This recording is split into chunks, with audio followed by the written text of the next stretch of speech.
안녕하세요. 아내의 림프암을 항암 치료 없이 완전 관리시킨 면역닥터 서정원 원장입니다. 스마트 면역 프로젝트를 시작한 후 2개의 영상을 올렸습니다. 병원에선 절대 가르쳐주지 않는 진짜 암치료법과 암을 완치시키는 사람들이 반드시 지키는 습관 한 가지였습니다. 두 영상 모두 건강한 선천 면역을 만드는 방법에 대한 것입니다. 제가 선천 면역을 유난히 강조하는 이유가 있습니다. 그림처럼 선천 면역과 후천 면역을 균등하게 강화시킬 때 면역 네트워크가 구축되고 스마트하면서도 강력한 면역력이 발휘되기 때문입니다. 많은 분들이 암을 압도할 만한 강한 면역력을 원하지만 강한 면역만으로는 암과의 전쟁에서 이길 수 없습니다. 스마트해져야 합니다. 어떻게 하면 똑똑한 면역 능력을 갖출 수 있을까요? 오늘은 이 부분에 대한 저의 생각을 말씀드리려 합니다. 결론부터 말씀드리면 똑똑한 면역, 스마트한 면역은 선천 면역과 후천 면역이 균등하게 성숙될 때만 가능해집니다.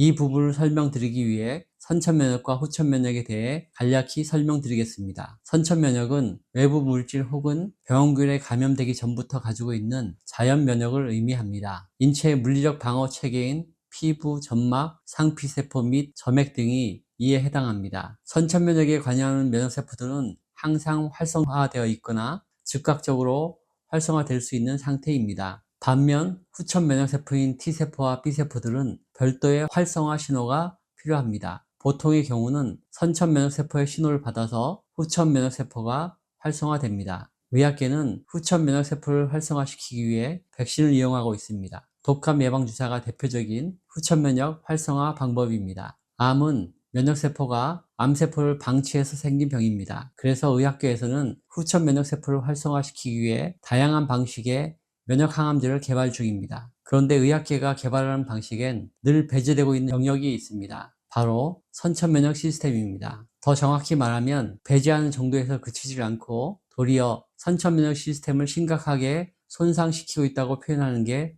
좋을 것 같습니다. 제가 이렇게까지 말할 수밖에 없는 것은 현재 암 표준 치료 중 대표적인 항암 치료제가 세포독성 항암 치료제이기 때문입니다. 세포독성 항암 치료를 하면 우리 몸 안에서 어떤 일이 벌어지는지 여러 차례 말씀드렸습니다. 호중구, NK세포, 대식세포, 수지상세포들이 가장 먼저 죽어나갑니다. 이들은 우리 몸의 암세포를 잡아먹는 선천 면역세포들입니다. 세포독성 항암 주사 치료를 받으면 혈액과 림프액이 항암제 독소에 오염됩니다. 당연히 혈액과 림프액에서 활동하는 면역세포들이 제일 먼저 죽습니다. 암을 치료하는 표준 항암 치료가 선천 면역세포를 말살시키는 것이라니 참 아이러니가 아닐 수 없습니다. 선천 면역세포들이 주로 활동하는 공간은 혈액, 림프액 외에도 점막세포와 점액들에 많이 있는 곳입니다. 우리 몸의 외부와 내부의 경계가 되는 곳에 점막세포가 많이 존재하고 늘 점액으로 덮여 있습니다. 이곳이 외부에서 침입하는 병원균들로부터 생명을 지키는 1차 면역 저지선이기 때문입니다. 그런데 세포독성 항암 치료를 받으면 점막세포들이 순식간에 떨어져 나가고 점액은 말라버립니다. 오랜 가뭄에 논바닥이 갈라지듯이 생명이 살 수 없는 곳으로 변합니다. 점막세포가 죽고 점액이 말라버리면 입과 코를 통해 들어오는 병원균을 막아낼 수 없습니다. 먹고 호흡하는 가장 기본적인 일상이 위험을 초래할 수 있는 상태가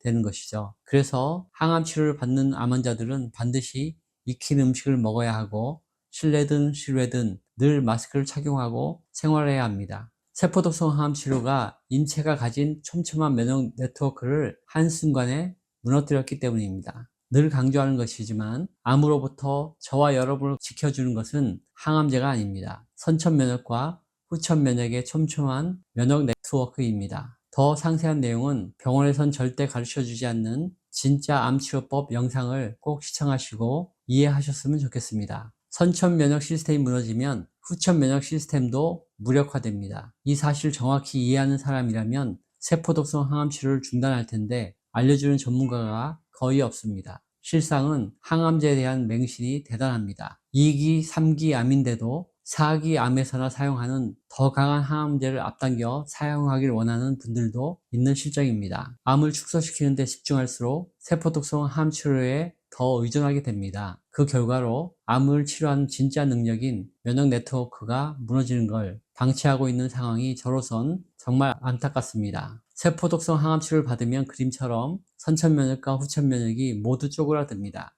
선천 면역과 후천 면역 시스템이 모두 약해지고 전체적인 면역력은 심하게 더 약해집니다. 선천 면역 세포가 암세포를 인지해야 후천 면역 세포에게 암세포에 대한 면역 정보가 전달됩니다. 선천 면역 세포 도움으로 후천 면역 세포가 활성화되는 것이 본래 우리 몸의 면역 네트워크라는 것을 잊지 않으셨으면 좋겠습니다. 더구나 세포독성 항암 치료는 곧 내성이 생깁니다. 따라서 암 사이즈를 줄이려면 약제를 바꿔가며 치료해야 됩니다. 이처럼 약을 바꿔가며 반복되는 세포독성 항암 치료의 결과는 필연적으로 반영구적인 면역 저하와 장애를 남깁니다. 세포독성 항암제의 작용 방식에 따라서 골수독성, 신경독성, 간독성, 폐독성, 신장독성, 췌장독성 등 다양한 독성이 초래되기 때문입니다. 암 고치려고 항암 독성과 부작용을 참고 참았는데 정작 암은 못 고치고 반영구적인 장애를 안게 된 후 힘들어하는 암 환자를 보는 것은 의사에게도 힘든 일입니다. 저는 진심으로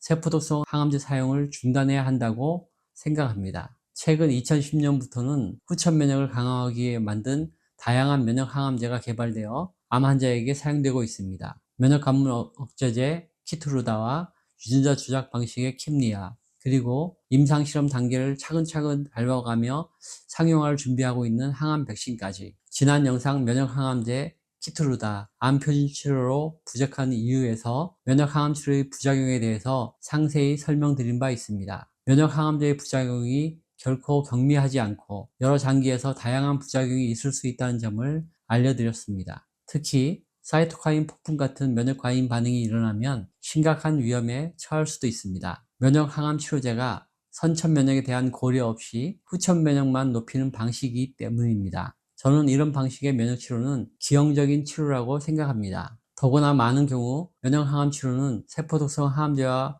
병행해 사용되고 있습니다. 면역세포를 죽이는 세포독성 항암제의 부작용을 상쇄시킬 것이라는 기대감 때문입니다. 하지만 세포독성 항암제는 선천 면역세포를 고사시키고 면역 항암제는 후천 면역세포만 뾰족하게 강화시키기에 더 위험할 수 있습니다. 혹여 사이토카인 폭풍 같은 심각한 면역 과잉 반응이 일어나면 세포독성 항암 부작용보다 위험합니다. 이 영상을 시청하시는 분들은 꼭 기억하셨으면 좋겠습니다. 면역은 강하다고 좋은 것이 아닙니다. 스마트한 면역이 더 중요합니다. 그러려면 선천 면역이 건강해야 합니다. 선천 면역과 후천 면역 간 균형도 필수입니다. 그러니 선천 면역을 말살시키는 세포독성 항암 치료를 제안받으셨다면 심사숙고하셨으면 좋겠습니다. 부득이 세포독성 항암 치료를 해야 한다면 선천 면역을 보호할 방법을 병행하셔야 합니다. 아무것도 해서는 안 된다는 병원 측 말만 믿어서는 안 됩니다. 암과의 전쟁에서 승리하기를 원하신다면 암세포를 압도하는 슈퍼 면역을 만들어야 합니다. 그것은 바로 건강한 면역 네트워크, 촘촘한 면역 네트워크를 구축하는 것입니다. 그리고 면역 네트워크의 기본은 선천 면역입니다. 암 환자라면 다른 것은 다 잊어도 이것은 절대 잊지 않으셨으면 좋겠습니다. 영상을 시청해 주셔서 감사합니다. 도움이 되셨다면 좋아요, 구독, 알람 설정 부탁드립니다.